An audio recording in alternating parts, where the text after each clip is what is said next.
राधानगरी विधानसभा मतदारसंघात शिवसेनेचा भव्य मेळावा उत्साहात संपन्न झाला.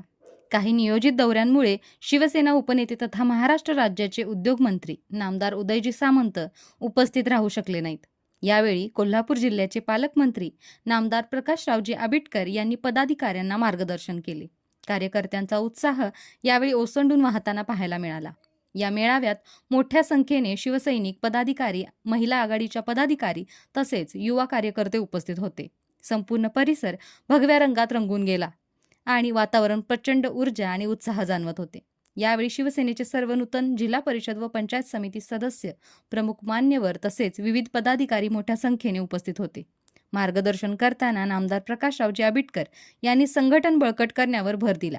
आगामी निवडणुकांच्या पार्श्वभूमीवर प्रत्येक कार्यकर्त्याने गावागावात जाऊन पक्षाची ताकद वाढवावी असे आवाहन त्यांनी केले. तसेच विकास कामांबाबत आणि मतदारसंघाच्या प्रगतीसाठी शिवसेना कटिबद्ध असल्याचे त्यांनी स्पष्ट केले. या भव्य मेळाव्यामुळे कार्यकर्त्यांमध्ये नवचैतन्य निर्माण झाले असून येणाऱ्या काळात शिवसेना आणखी जोमाने काम करणार असल्याचा विश्वास व्यक्त करण्यात आला. अशाच अपडेट्ससाठी रोकटोक कोल्हापूरला सबस्क्राईब करा आणि इन्स्टा पेज सुद्धा फॉलो करा.